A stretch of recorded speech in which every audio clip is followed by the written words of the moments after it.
안녕하세요. 연애 심리 상담사. 네, 오늘 여러분들하고 첫 시간 같이 함께하게 된 장은지 강사입니다. 네, 앞으로 이 시간까지도 여러분들하고 계속 함께 하겠지만요. 연애 심리 상담사를 이제 생각하고 좀 준비하시거나 관심이 있으신 분들께서 이제 이 과정을 수료하신다고 생각이 들어요. 그래서 이 연애 심리 상담사가 사실은 아직까지는 조금 생소하기도 한데요. 연애심리 상담사가 사실 뭐 지금 현재로서는 딱 연애심리 상담사로만 국한돼서 활동을 하시기보다는 현재 좀 다양한 어떤 상담 안에서 네, 연애심리 상담을 같이 겸하는 이런 현재는 좀 그런 케이스들이 좀 더 많은 것 같아요. 그렇지만은 요즘에는 이 연애 관련된 부분에 대해서도 사람들이 그냥 친한 사람들과 만나서 고민처럼 이야기만 나누기보다는 좀 더 전문적인 상담사들과 좀 더 이 이야기들에 대해서 좀 전문적인 뭐 탐색과 그런 어떤 분석 과정 이런 것들을 희망하시는 분들이 옛날보다 많이 늘고 있어요. 그렇기 때문에 앞으로는 전망이 분명히 좋을 직업 중에 하나라는 생각이 듭니다. 그래서요, 오늘은요, 1강이기 때문에요, 조금 연애심리 상담사들은 어떤 것이냐, 이런 이해와요, 그 다음에 연애심리에 대한 본질에 대해서 한번 좀 이렇게 크게 쭉 흐름을 좀 훑고 간다라는 느낌으로 오늘 진행을 한번 해보도록 하겠습니다. 먼저요, 연애심리 상담사의 이해입니다. 네, 연애심리 상담사의 개요를 보면은요, 이성 간에 발생하는 다양한 갈등이나 문제에 대해서 전문적인 조언을 하고 내담자의 문제점과 희망사항을 파악해서 해결책을 제시해주는 그런 전문가를 말합니다. 연애심리 상담사의 수요 증가를 보면은요, 예전보다요, 이 연애 관련된 전문 프로그램들이나 이런 코너들이 많이 증가했고요. 요즘에는 뭐 어떤 그런 유튜브라든지 아니면은 그 외에 뭐 인터넷의 어떤 다양한 그런 방송에서도 사실은 이런 연애와 관련된 것을 좀 더 전문가들을 이제 모시고, 네, 좀 더 심도 있게 이야기하는 그런 채널들도 굉장히 많아졌어요. 그래서 이 연애 심리에 대해서 좀 더 전문적으로 알고 싶어 하는 현대인들이 상당히 많이 늘고 있는데요. 연애 이 상담사들은 대부분 어느 쪽으로 그럼 나중에 이제 취업을 할까? 현재로서는요, 연애 전문 연구소, 연애 전문 상담소, 재회 상담소 등과 같은 전문 기관들이 예전보다 점차 증가하고 있는 추세입니다. 실제로 이 전문 기관이 증가하고 있다는 것은 현재 트렌드를 알 수 있는 부분인데요. 예전에는 이런 전문 기관이 없었죠. 연애 전문 기관은 따로 없었고 대체적으로 상담 기관에서 그냥 이 연애에 관련된 주제로 상담을 하는 경우들은 많았지만 요즘에는 연애 전문 기관이 생겨서 연애 상담에 중점을 두고 상담을 진행하는 그런 기관들이 상당히 많이 생겼다라는 것입니다. 그리고요, 심리 상담에 대한 사람들의 관심도도요, 예전보다 많이 증가를 하고 있습니다. 그래서 예전에는 상담실을 간다, 상담센터를 간다라는 이 자체가 사람들한테 혹시라도 내가 문제가 있는 사람으로 오해받지 않을까, 이런 어떤 사람들의 주변의 시선, 편견 이런 것들 때문에 조금 망설여지는 분들이 많았는데 현대사회에서는 이 심리상담에 대해서 사람들이 자신에 대한 어떤 자기 개발 아니면은 또 자신에 대해서 좀 객관적으로 탐색해 볼 수 있는 시간 이런 식의 어떤 좀 인식들이 예전보다 많이 변화가 돼가고 있는 것 같아요. 그래서 연애 상담사들이 연애 심리 상담사들이 어떤 전망을 가지고 있느냐. 현재는요, 이 연애 심리 상담사가 실제로 직업으로 등록이 되어 있다고 해요. 그래서 이 연애 전문 상담소 연애 코칭으로 활동하기도 하고요. 그리고 연애 전문 연구소의 연구원으로도 활동하시는 분들도 있습니다. 연구원 분들은 실제로 이제 연애와 관련된 것들에 대해서 설문조사도 하고 또 그것과 관련된 어떤 검사 도구 등도 뭐 계속 개발을 하고요. 이런 연구원들도 이제 전문적으로 생겨나고 있고요. 그 다음에 연애 전문 상담소나 상담센터에 연애 상담사로 활동하시기도 합니다.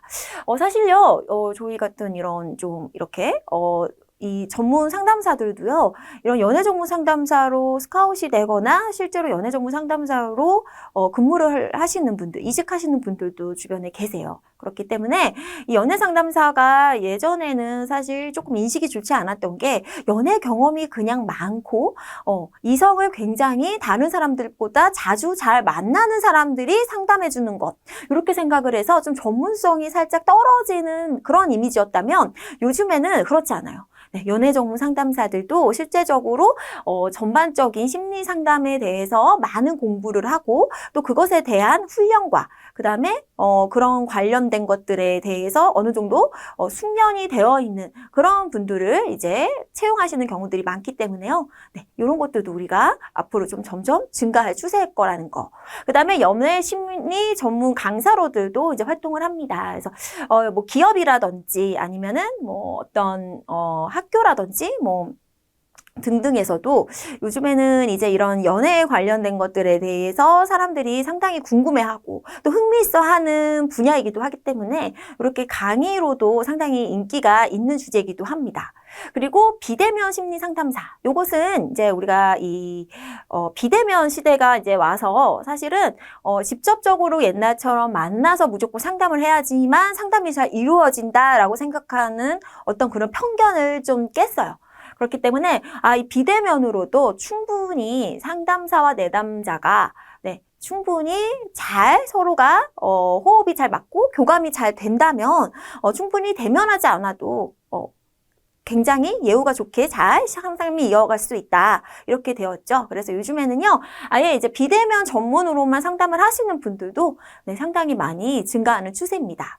그리고 결혼정보회사의 뭐 커플 매니저 같은 직업에서도 요즘에는 이런 연애 심리 상담을 어느 정도 좀 공부하시고 훈련하신 분들이 이렇게 매칭을 하는 것을 희망하시는 소비자들도 꽤나 있기 때문에 이제 이런 곳에서도 이렇게 아예 이쪽에 비전문가보다 전문가들을 선호하는 경우가 높습니다.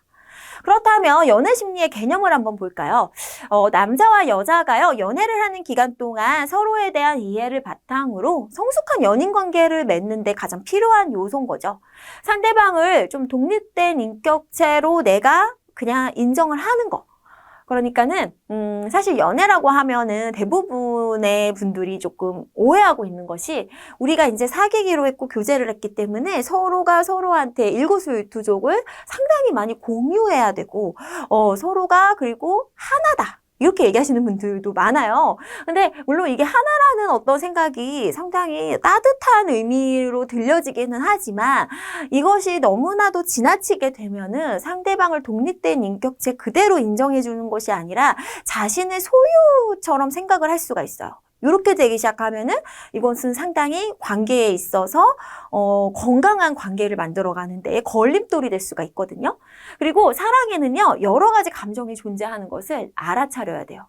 그래서 이 사랑에는 한 가지, 두 가지의 감정이 있는 것이 아니죠. 사랑을 하면서는 사실은 우리가 미워하기도 하고, 그때 그 사람한테 감동받기도 하고, 어떤 때는 막 분노가 일기도 하고, 어떤 때는 뭐 서운하기도 하고, 아쉽기도 하고, 정말 다양한 감정이 생겨나요. 그렇기 때문에 사랑을 한다고 해서 무조건 항상 행복해야지만 내가 지금 올바른 사랑을 하고 있다라고 생각하는 것은 굉장히 본인을 어떻게 보면은 좀 사랑의 관계에서 힘들게 할 수 있는 거다. 그리고 사람들은 저마다 다 다양한 성격들을 가지고 있어요.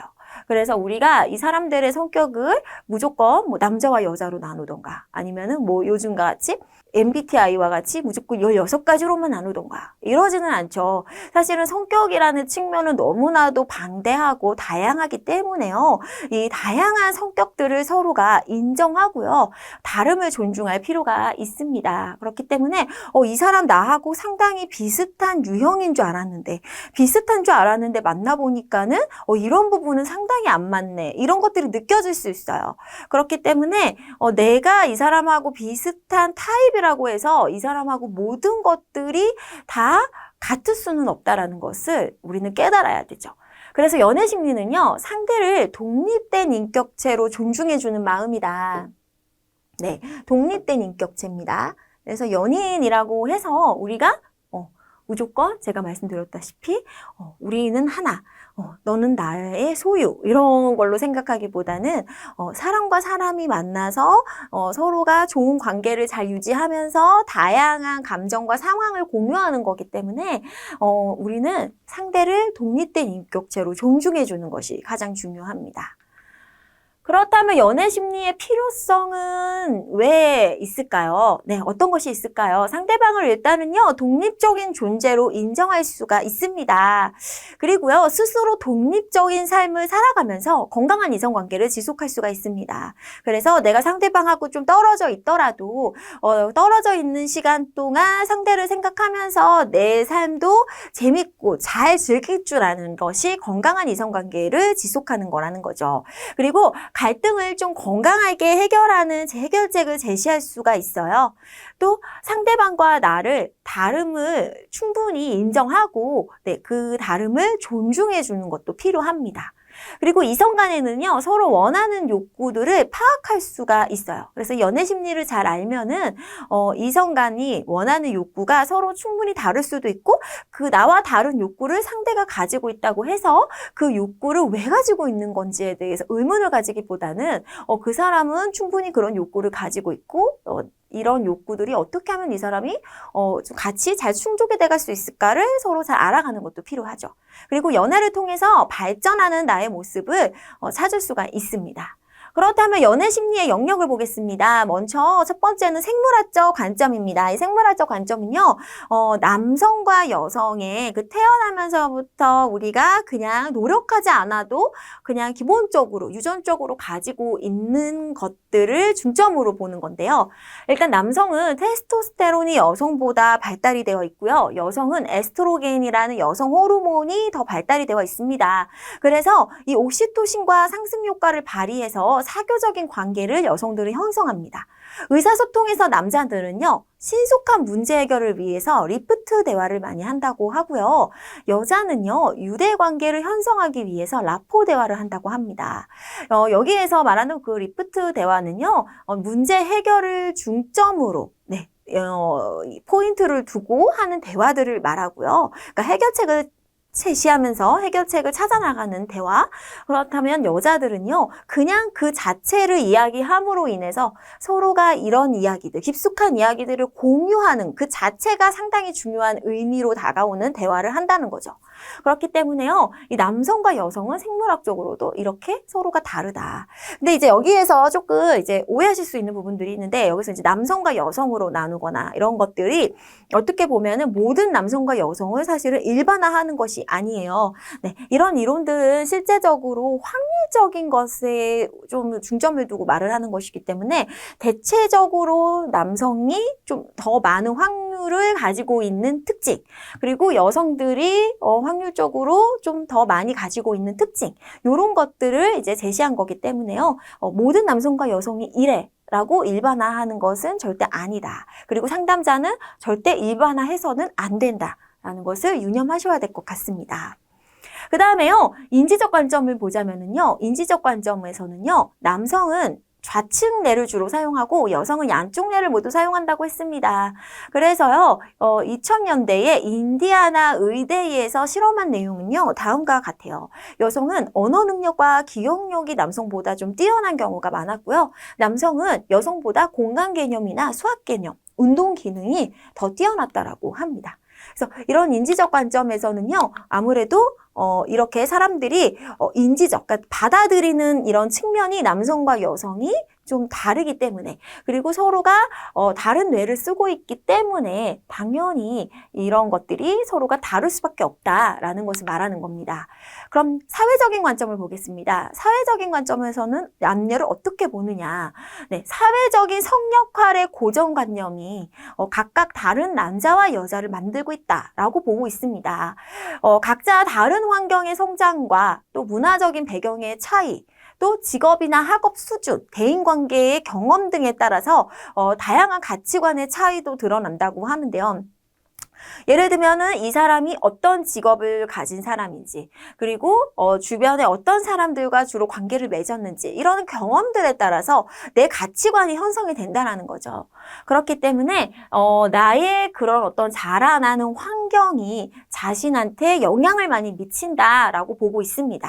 그래서 사회적 관점은요, 꼭 남자와 여자의 관점에서 보는 차이보다 각 개인의 성장 과정에서 경험하는 다양한 어떤 그런 환경과 그런 경험에 대한 차이에 따라서 다 다를 수가 있다로 보는 시각이 더 많이 있다고 보시면 될 것 같습니다. 그렇다면 연애 심리의 쟁점을 보겠습니다.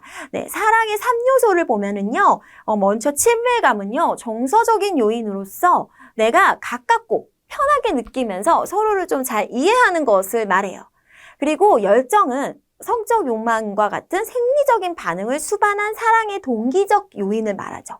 실제적으로는 사실 가장 연인끼리가 가장 불타오를 때가 친밀감이 형성이 되고 나서 열정의 감정이 상당히 많이 있을 때가 이제 가장 에너지가 가장 넘치는 시기라고 볼 수가 있겠죠. 그 다음에 헌신은 사랑하는 사람과의 사랑을 내가 지켜야 된다. 나한테는 책임이 따른다.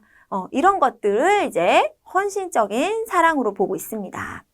그러면 연애의 단계를 보겠습니다. 서로 좋은 느낌을 가장 초반에는 가지게 되죠. 그러니까 호감 정도의 수준이죠. 그래서 이런 관심이 호감으로 발전을 하게 되면 상대에게 어느 순간 이성적인 매력을 나도 모르게 이제 느끼게 됩니다.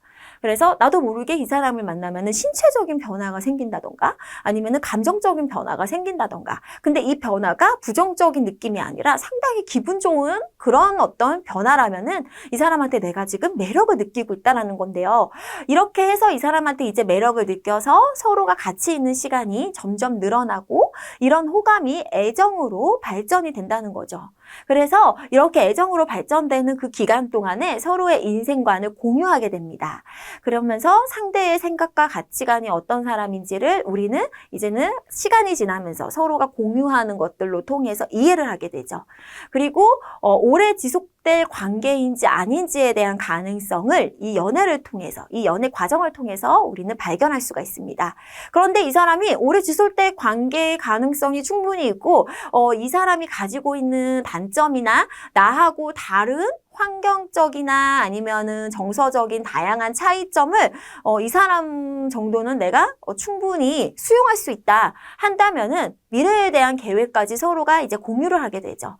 그래서 이것이 이제 공유의 수준에서 멈추지 않고 실제로 행했을 때는 서로를 평생의 동반자로 확실하고 네, 그것에 대해서 이제 결실을 맺게 되는 그런 것들이 이제 연애의 단계로 볼 수가 있습니다. 근데 실제로 앞에서 보시면은 이제 연애의 단계가 다 여기까지 오는 거는 사실 아니죠. 근데 여기까지 오면은 사실 좋겠지만 여기까지 오지 않고 서로가 인생관을 공유하다가 여기에서 이제 아니다 싶어서 연인끼리 뭐 이별을 할 수도 있는 거고요. 그래서 연애의 단계가 항상 여기까지 모두가 오는 것은 아니라는 거.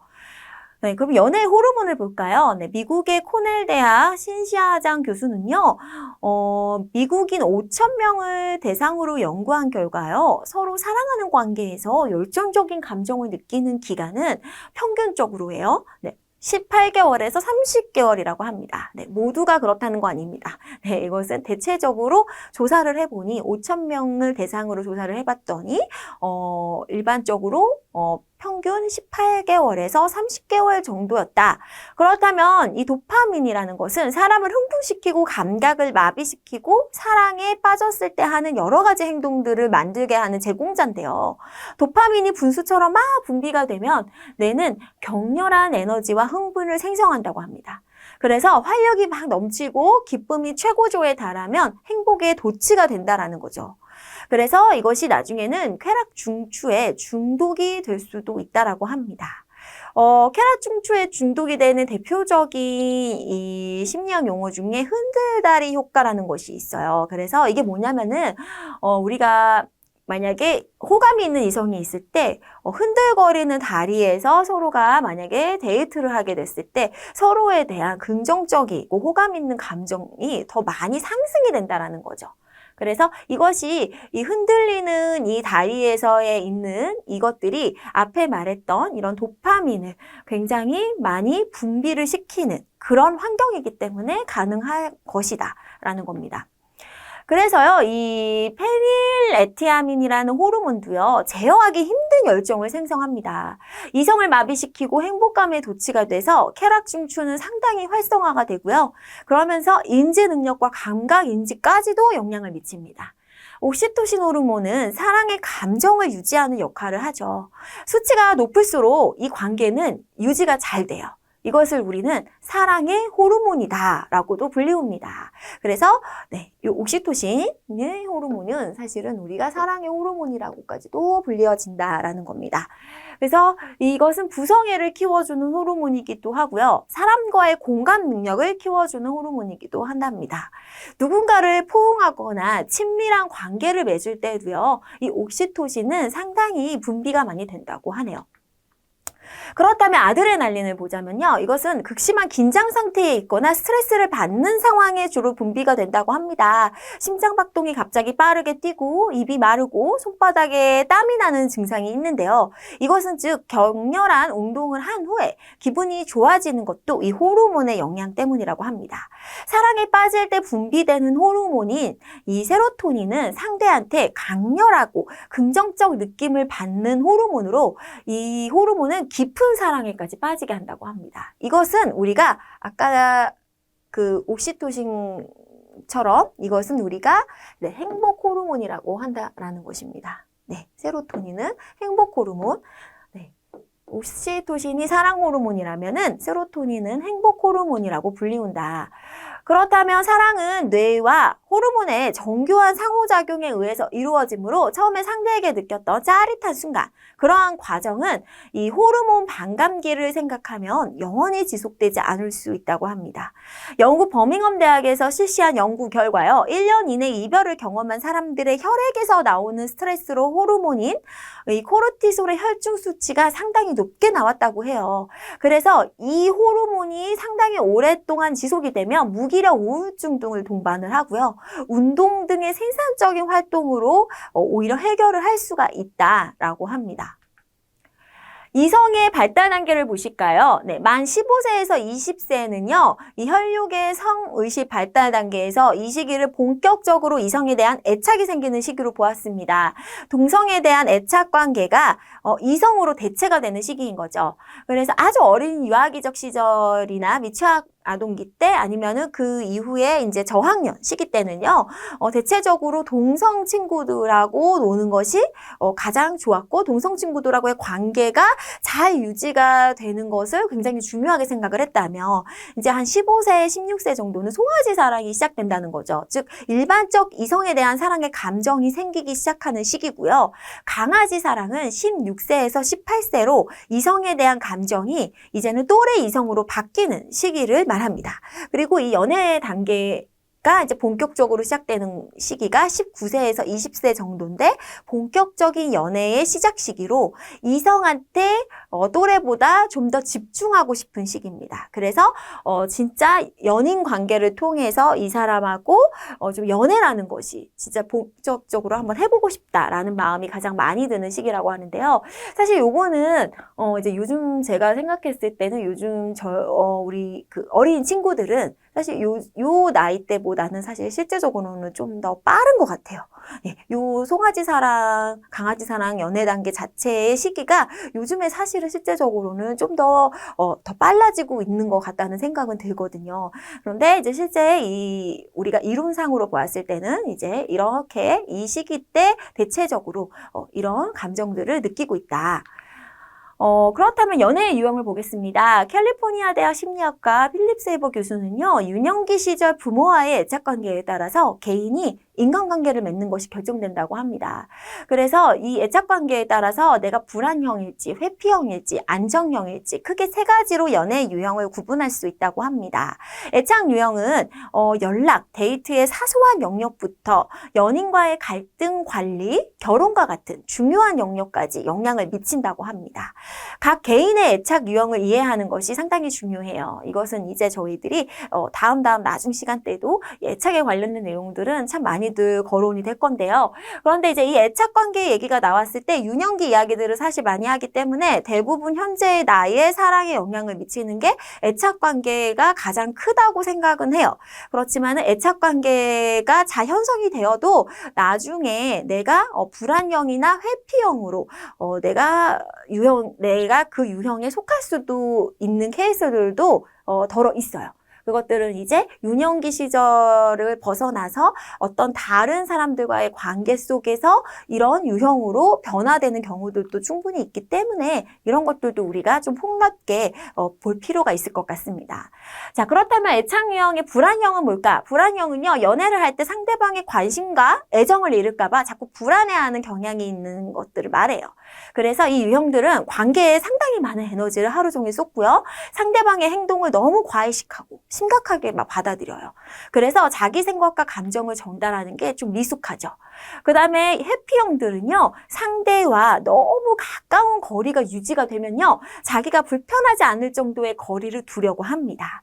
즉, 관계가 빠르게 발전하면 호감이 감소가 될 수가 있어요. 그래서 완벽한 이상형을 설정해 놓고 현재의 연인과 무의식적인 비교를 하게 되는 거죠. 그래서 이 회피형들 같은 경우는 만족감을 쉽게 얻기도 힘들고요. 자기의 문제조차도 잘 모르는 경우들이 많이 있습니다.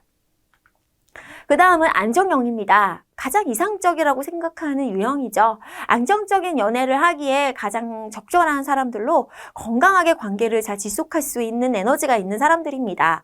상대에게 불안한 마음을 가지지 않고 연인과의 친밀함을 즐기고 연인과의 갈등 상황에서도 평정심을 유지하려고 합니다.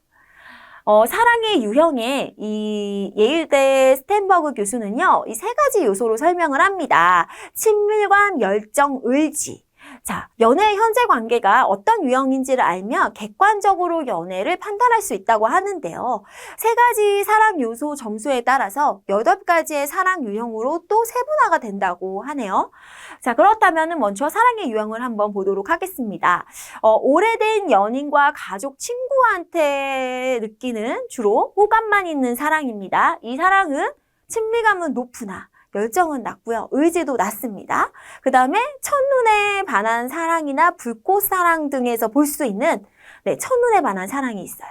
이것은 친밀감은 낮으나 열정은 너무 높고 의지, 그러니까 관계를 잘 지속해야 된다라는 어떤 의지는 아직까지는 낮은 사랑이에요.